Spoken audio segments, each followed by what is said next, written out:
वबरकातुहू। Dear students, आज हम पढ़ेंगे फ्यूचर परफेक्ट टेंस के एक्टिव एंड पैसिव। आज की इस वीडियो में हम सीखेंगे कि अगर हमारे पास एक्टिव वॉइस में फ्यूचर परफेक्ट टेंस हो तो उसको हम पैसिव में कैसे चेंज करते हैं। याद रखिएगा, फ्यूचर परफेक्ट टेंस के अंदर हमारे पास जो हेल्पिंग वर्ब होते हैं विल हैव के साथ थर्ड फॉर्म और इसी तरह शैल हैव के साथ हम थर्ड फॉर्म यूज करते हैं। आप यहाँ एग्जांपल्स में देख सकते हैं, दे विल हैव हार्वेस्टेड। यहाँ विल हैव के साथ हार्वेस्ट की थर्ड फॉर्म यूज की है और यहाँ पर देखिएगा शैल हैव के साथ इनवाइट की थर्ड फॉर्म यूज की है। और इसी तरह विल के साथ हमने यहाँ पर डिलीवर्ड वर्ड लिखा है, विल हैव के साथ डिलीवर्ड थर्ड फॉर्म। तो अगर हमारे पास कोई ऐसा एक्टिव वॉइस हो जिसके अंदर विल हैव शैल हैव के साथ थर्ड फॉर्म लगी हो तो उसको पैसिव में चेंज जब हम करते हैं तो याद रखिएगा, जस्ट आप हेल्पिंग वर्ब में जाके तो एडिशन करते हैं बीन का, यानी will have been, shall have been. और थर्ड फॉर्म हम तो आपको पता है कि जितने भी पैसिव होते हैं उन सब में थर्ड फॉर्म ही यूज करते हैं। मैं एक दफ़ा फिर रिपीट कर देता हूं कि अगर हमारे पास विल हैव शैल हैव के साथ थर्ड फॉर्म ऑफ वर्ब हो तो हम पैसिव वॉइस में जाके विल हैव बीन यूज करते हैं, इसी तरह शैल हैव बीन के साथ थर्ड फॉर्म यूज करते हैं। एक और चीज़ आप जहन में रखिएगा, जो शैल है ये सिर्फ हम फर्स्ट पर्सन के लिए यूज करते हैं। आई और वी के लिए शैल हैव बीन या शैल हैव, और बाकी सब के लिए हम विल हैव बीन यूज करते हैं। तो यहाँ पर एक फार्मूला भी दिया गया है कि अगर हमारे पास कोई एक्टिव वॉइस हो तो उसको पैसिव में चेंज करने के लिए हमारे पास एक फार्मूला है जिसको हम अप्लाई करेंगे एक्टिव वॉइस के ऊपर तो वो पैसिव में बन जाएगा। इसको ज़रा जूम कीजिएगा जी फार्मूला को।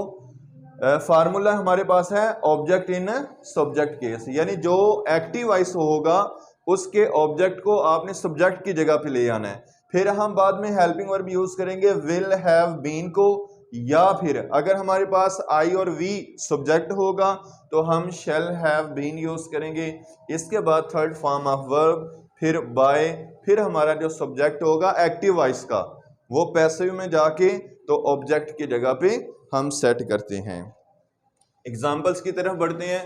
तो डियर स्टूडेंट्स, मैंने आपको पहले भी बताया है कि अगर हमने किसी एक्टिव को पैसिव में चेंज करना हो तो first of all we have to find three basic things, subject, verb and object. अब जब आप ये तीन चीज़ें फाइंड कर लेते हैं फिर हम आते हैं इस फार्मूला की तरफ कि इसको आप उसके ऊपर अप्लाई कीजिएगा। फार्मूला हमारा डिमांड कर रहा है कि आपका जो ऑब्जेक्ट है ना उसको सब्जेक्टिव केस में ला के लिख दें। अब वहां देखिएगा ऑब्जेक्ट क्या है, द क्रॉप्स, उसको आप अपने सब्जेक्ट की जगह पे लिखिएगा द क्रॉप्स।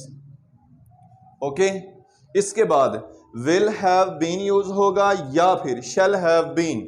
तो यहां पर देखिए द क्रॉप्स, ये ना तो आई है ना वी, यानी फर्स्ट पर्सन है नहीं, तो यहां क्या यूज होगा, विल हैव बीन।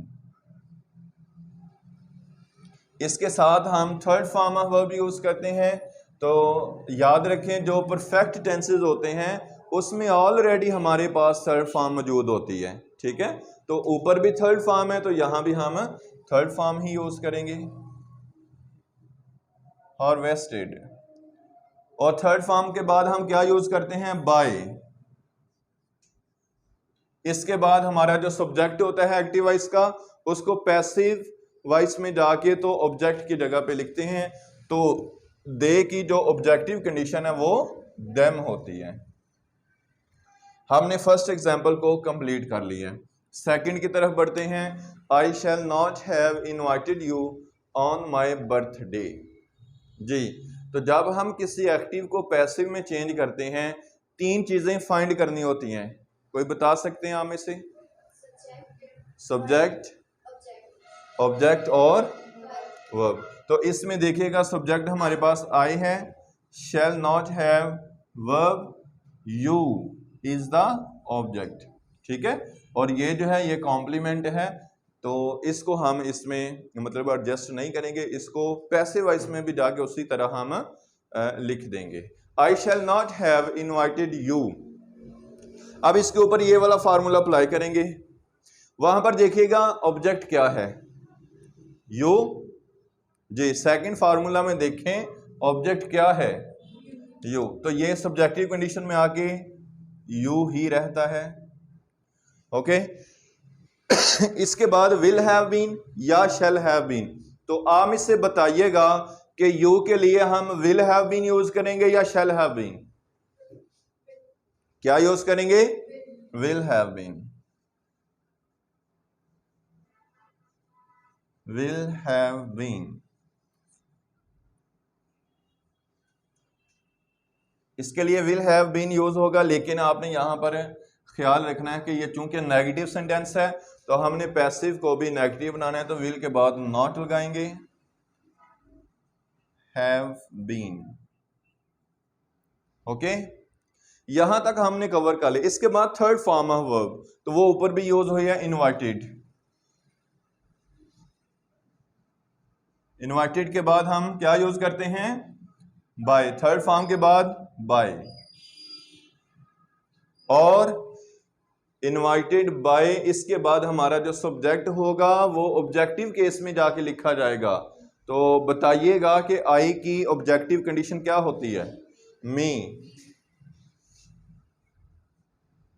ये हमारा कंप्लीट हो चुका है। अब बढ़ते हैं सेंटेंस नंबर 3 की तरफ जी। बाय मी के बाद हमारा ये जो ऊपर ऑन माई बर्थडे है, इसको एज इट इज आप यूज कर देंगे, on my birthday. Okay why will she have delivered my speech जी। तो यहां हम इसको पैसिव में चेंज करने से पहले 3 चीजें फाइंड करते हैं जी। आप बताएं, सब्जेक्ट और वर्ब और ऑब्जेक्ट, ये हमने फाइंड कर लिया। और अब आप याद रखेंगे ये इंटेरोगेटिव सेंटेंस है। इंटेरोगेटिव सेंटेंसेस कौन से होते हैं, अगर सब्जेक्ट से पहले हेल्पिंग वर्ब, ठीक है। और डबल इंटेरोगेटिव में क्या होता है कि WH फैमिली वर्ड्स जो होते हैं, जिनको हम क्वेश्चन वर्ड्स भी कहते हैं, वो हेल्पिंग वर्ड से भी पहले यूज हो जाते हैं, ठीक है। तो ये हमारे पास इंटेरोगेटिव सेंटेंस है एक्टिव वॉइस में। तो पैसिव भी जब हम बनाएंगे तो वो भी इंटेरोगेटिव ही होगा। तो याद रखिएगा जब हम पैसिव वॉइस बनाते हैं तो अगर इंटेरोगेटिव सेंटेंस के अंदर WH फैमिली वाला कोई वर्ड हो तो वो एज इट इज नीचे आ जाएगा। ओके वाई जी। अब आप देखिएगा ये हमारा जो ऑब्जेक्ट है ना, माई स्पीच, ये चूंकि यहां आके सब्जेक्ट हमारा मौजूदा होगा, इसके अकॉर्डिंग हमने देखना है कि विल हैव बीन यूज होगा या शैल हैव बीन जी। क्या यूज होगा, विल हैव बीन। तो हम लिखेंगे वाई विल माई स्पीच, और नेक्स्ट हैव बीन। ओके हमने यहां पर देखेगा ये स्टेप और ये वाला जो स्टेप है ये क्लियर कर लिया। अब बढ़ते हैं थर्ड फॉर्म ऑफ वर्ब की तरफ। तो थर्ड फॉर्म क्या है, डिलीवर्ड। डिलीवर्ड के बाद हम थर्ड फॉर्म के बाद क्या लगाते हैं, बाय। और उसके बाद हम हमारा जो सब्जेक्ट है वो ऑब्जेक्टिव केस में जाके क्या बनेगा, शी क्या बनेगा, हर।